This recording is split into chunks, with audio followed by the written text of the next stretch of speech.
মনকে শান্ত করার ৩ সহজ পথ, বুদ্ধের শিক্ষা। আমরা প্রায়ই ভাবি আমাদের বুঝি কমতি আছে, কিংবা আমরা যথেষ্ট প্রতিভাবান নই। কিন্তু আসল কথাটা হল আমাদের মনোযোগের অভাব। আমরা যখন কোনো কাজ মন দিয়ে করি, তখন তার ফল সবসময় ভালো হয়। যেমন একটা তীর ঠিক তার লক্ষ্যে পৌঁছায়, তেমনি আমাদের মনও যখন স্থির হয়, তখন তার লক্ষ্য পূরণ হয়। এই লক্ষ্য পূরণের গোপন রহস্য হল একমুখী মনোযোগ।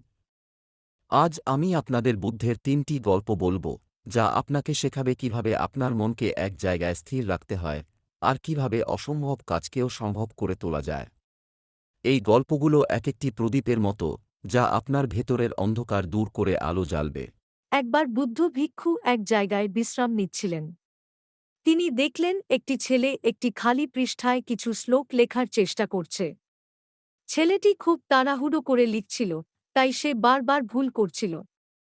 ছেলেটি দ্রুত ভিক্ষুর কাছে গেল এবং তাকে প্রণাম করে বলল, মহাত্মা, আমি গত কয়েকদিন ধরে এই শ্লোকটি লেখার চেষ্টা করছি।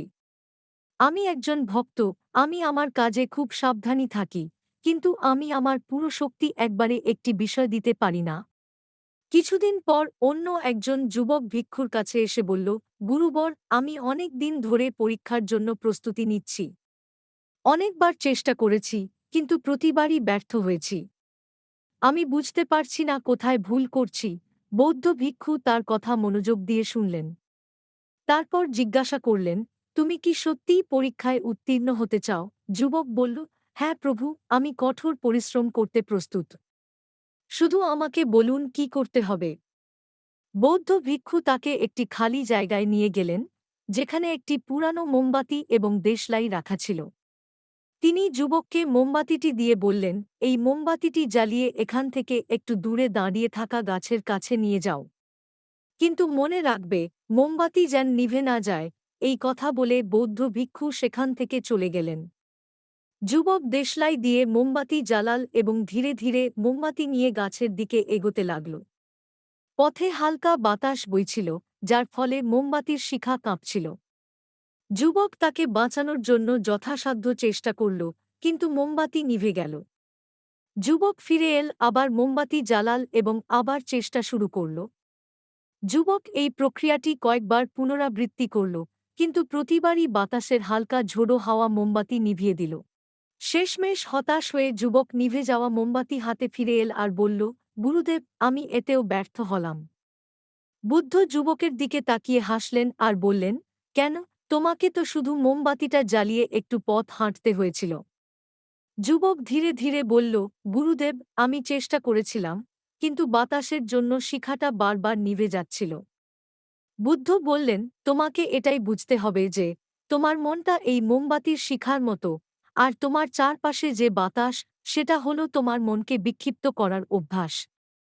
যতক্ষণ না তুমি এই অভ্যাসগুলোকে নিয়ন্ত্রণ করতে শিখবে, ততক্ষণ তোমার কোনো কাজ সফল হবে না। ঠিক তেমনি, যতক্ষণ না তুমি তোমার লক্ষ্যের প্রতি পুরোপুরি মনোযোগী হবে, ততক্ষণ তুমি তোমার লক্ষ্যে পৌঁছাতে পারবে না। তাই মনকে এক জায়গায় স্থির করো, আর যে কাজই করো তাতে পুরোপুরি ডুব দাও। দেখবে, তোমার সব চেষ্টা সফল হবে। এমনকি ছোট কাজটাও যখন তুমি মন দিয়ে করবে, তখন তোমার মনের স্বভাব বদলে যাবে, আর তুমি অবশ্যই সফল হবে। গ্লাসের জল আর শান্ত মন। একদিন একজন যুবক বুদ্ধের কাছে জিজ্ঞাসা করল, মনের মধ্যে যে এত চিন্তা আসে, সেগুলো থেকে মুক্তি পাব কি করে? বুদ্ধ যুবককে বললেন, আমি তোমাকে বলবো, কিন্তু তার আগে তোমাকে একটা ছোট পরীক্ষা দিতে হবে। তারপর তিনি একটি জল ভরা কাঁচের গ্লাস যুবকের হাতে দিয়ে বললেন, এক ফোঁটা জলও না ফেলে এটা ধরে দাঁড়িয়ে থাকো। যুবক বলল, এটা তো খুব সহজ, আর গ্লাসটা সাবধানে ধরে নিল।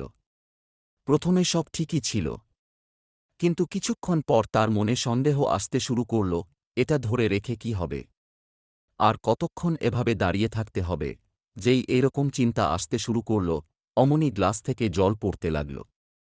বুদ্ধ এরপর বোঝালেন, যেমন গরম লোহাকে হাতুড়ি দিয়ে পিটিয়ে নতুন আকার দেওয়া হয়, তেমনি তোমার চিন্তাগুলো তোমার ব্যক্তিত্ব আর মনকে গড়ে তোলে।